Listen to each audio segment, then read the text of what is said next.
How's it going, guys? In today's video, we're going to be talking about the iPhone 14 Plus in 2023. Now, this is sort of going to be a different video for two reasons. First of all, this is going to be more of my, instead of specs and stuff, this is going to be more personal experience just by using it, the smoothness and things like that. So, yeah, I'm not really going to be talking about really pure performance, like, specs and being like running benchmarks and things like that. This is just going to be more of my personal experience, but it is still going to be a review. Second reason why this is going to be different is because I am literally filming this review in the middle of the Oregon forest with a billion apples just around, which is just so cool. There's literally just apple trees just all around me, but that's besides the point. Let's talk about this phone. So, the first thing that I kind of wanted to talk about was what is my experience with this battery life. And I know this isn't usually the first thing you talk about when you start off with phone reviews, but I think it's one that is very important. And the battery life on here is, I gotta say, one of the best, I think the best actually, let me correct that, one of the best, the best battery I have ever used with any phone. Even better than the ROG Phone 2 that I had, and even better than a lot of Android phones that I had besides the ROG Phone 2. Like the OnePlus 7 Pro was okay battery life, but not great. There was the K30 Ultra, which was actually pretty good, but it's still not as good as this. And there was the iPhone 11 Pro Max, which is very similar, but this edges the 11 Pro Max out. So essentially, yeah, this is just absolutely amazing battery life, and yeah, no complaints with that. One thing that I am not super impressed with sometimes, but actually I'm sometimes okay with, is the charging on this phone. The charging is 20 watts maximum, and with my 20-watt brick, I can usually charge this thing about an hour and a half, which isn't terrible, but you can get your first like 50 to 60% in about like 30 to 40 minutes, which is actually pretty good. But once you get past that 50 and 60%, the way from 60% to like 100% takes forever. It feels like it takes forever, so that's kind of a complaint. But if you want a quick charge up to like 50%, it won't take long at all, and you'll really have no complaints with the charging. So yeah. And yeah, I also kind of apologize for the slight blurriness. I'm actually using my Canon M50, but the thing is, it's raining, so it's not going to be the best. It's not really clean that well. So, and there's, water droplets keep dropping on the camera. So, yeah. But the second thing I wanted to talk about, or well, the third thing, I guess, would be probably the camera experience. Now, one thing I gotta say about the iPhone 14 Plus is that this is a very consistent camera. No matter what, angle, no matter what, area you're filming in, even at night, it's going to be consistent. It's going to be performing very, very well.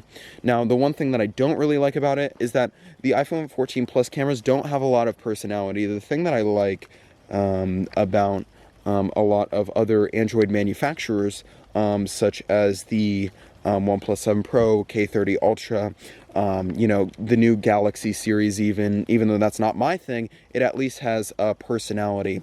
The thing about the iPhone camera is that it gives you a little bit more versatility in the editing, but the original photo does not look the most pleasing. But yeah, if you put it through an editing software or something like that, if you put it through any, even if you put it through the Instagram filters, it will look even better than actually the Android phones. It's just that you need to put a little bit of work into it. So in terms of that, it's very consistent and it's very good. The one thing that I don't really like, though, is that the zoom capabilities are limited. You get no optical zoom. You do get digital zoom, obviously, like with any other phone. But the problem with the iPhone 14 Plus is that because it is a 12 megapixel main camera, the zoomed images past, I would say, probably 2 times are not impressive at all. They're very, just unimpressive. They're not that great.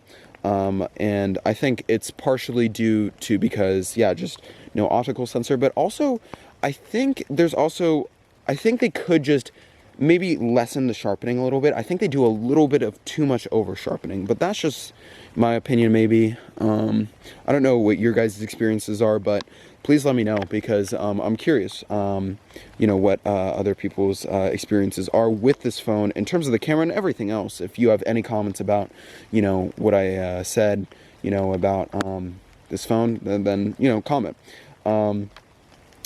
One other thing I would like to say is the fluidity. So the fluidity of this phone is pretty good. You know, even though there's no like 120 hertz, I don't really notice it. You know, I was on a few like high refresh rate phones, and coming to this, after like a couple weeks, really doesn't bother me. Now, would I prefer a 120 hertz phone? 100% yeah. But yeah, this is, it's really good. It's really fluid in terms of a 60 hertz experience. It's top tier, I would say. And the performance in terms of playing certain games is pretty good too. I have no complaints. I don't really play too many phone games. I more play stuff on my laptop, on my computer, you know, stuff like that. So, I don't have too much experience with playing games. I used to, but with this phone, not too much. So, yeah. In terms of the one thing that I would say, last thing I'm going to talk about this phone is the price. I would say now this is sort of worth it, but not completely worth it. You find this phone for probably about $500 to $600, which for that price you can get a lot of other phones that are slightly better deals, that have maybe 120 hertz, that maybe have, you know, just more fluidity in terms of its feel, not in terms of its actual performance. I'm just saying in terms of you know, with 120 hertz. There's a few other phones that are iPhones that are, you know, the smaller versions, but are just better performing and have better cameras. So if cameras are really important to you, then I would recommend like an iPhone 14 Pro or even the new iPhone 15 Pro. So honestly, yeah, that's basically it for this video. If you guys enjoyed it, then please let me know. And yeah, I will see you guys later. Peace.